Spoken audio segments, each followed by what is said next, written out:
Hi guys, it's Miss Chavez, and today we are going to be going over the Wordly Wise Lesson 6 vocabulary list. So our first word is apparel, and your example sentence is partygoers dressed in their finest apparel for New Year's Eve.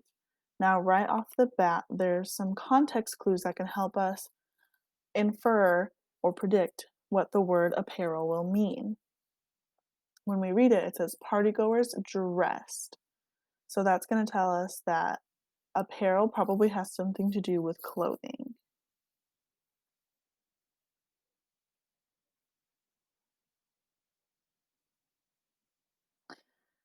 And so when we flip to our definition, we see that our prediction is probably right because apparel is a noun and its definition is the things that are worn by a person, clothing.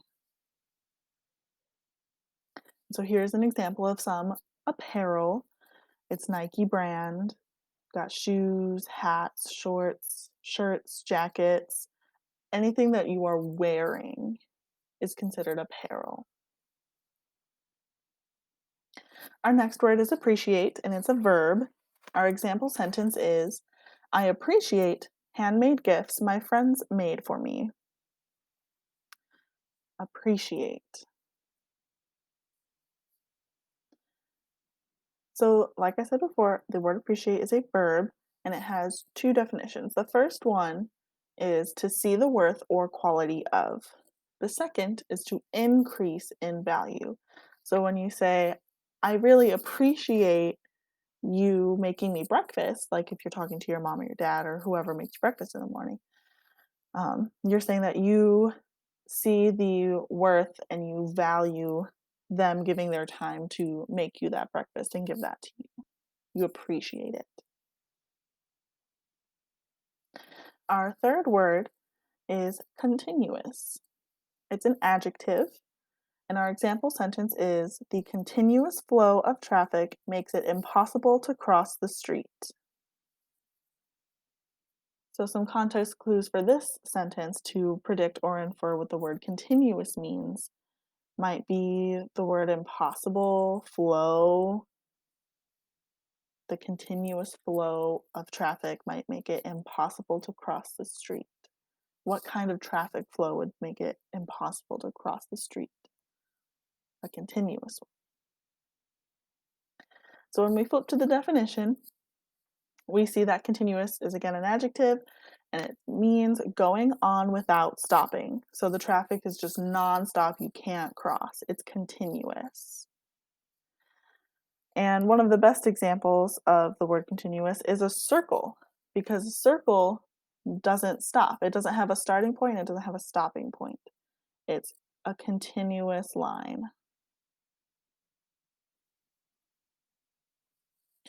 Our next word is dissolve, and it's a verb. And our example sentence is sugar dissolves easily in warm water. It has two definitions. The first definition is to make or become liquid, and the second definition is to bring or come to an end. For example, bath bombs, they dissolve or they melt or they dissipate or they disappear in water. They dissolve in water. The next word we have is domesticate as a verb, and if you change the suffix, it becomes domesticated, past tense adjective. And our example sentence is some people claim that they can domesticate skunks and that they make good pets. Some people claim that they can domesticate skunks and that they make good pets. So, some context clues that we could use to predict or infer the word domesticate would be this phrase, make good pets. So, when we flip to the definition, there's one definition for the verb form, and it's to tame, to bring plants or animals under human control, hence using make good pets as context clues because pets are under humans, they're under our care, they're tamed. Domesticated as an adjective is brought under human control, tamed, or cultivated.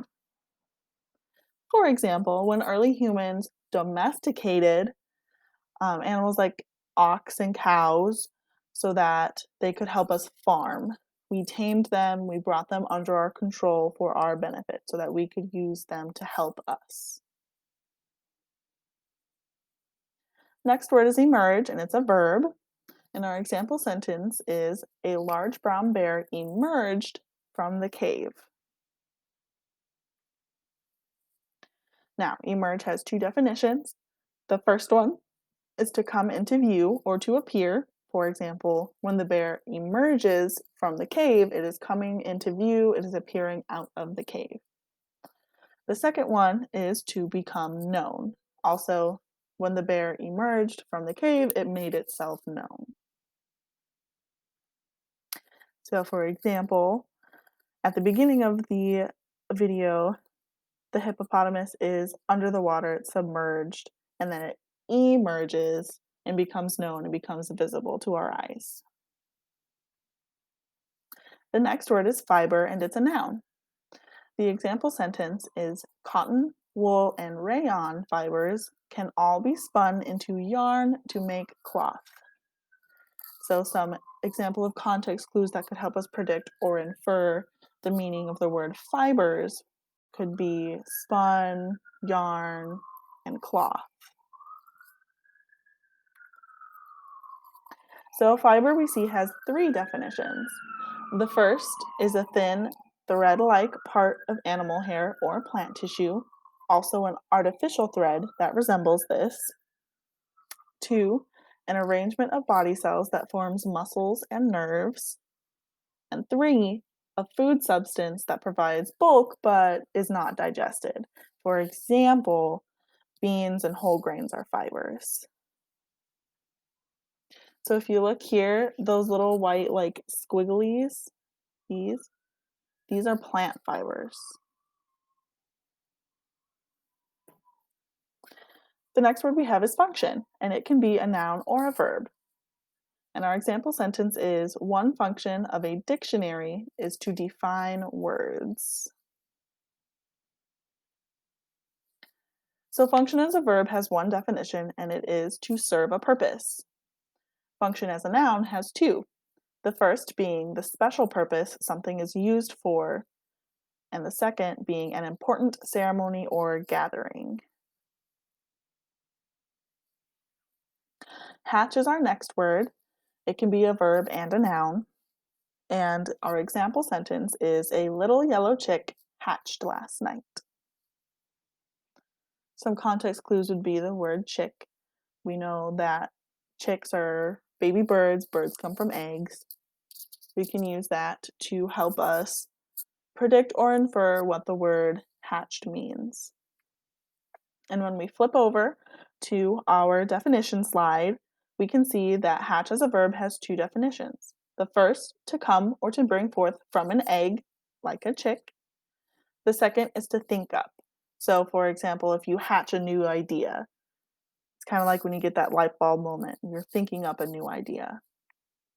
Hatch as a noun is a small opening with a door or cover. So think of a submarine. That little door on the very top that you use to get in and out, that's called a hatch. And so this, we have a little chick coming out of its egg. It's hatching. The next word we have is inhibit, and it's a verb. And if you switch the suffix, when put an ed on it, it becomes inhibited, and it becomes an adjective. And our example sentence is oil inhibits the formation of rust on metal. So when we go to our definition slide, we see that inhibit only has one definition for its verb and adjective form. As a verb, it means to prevent from doing something or to prevent from happening.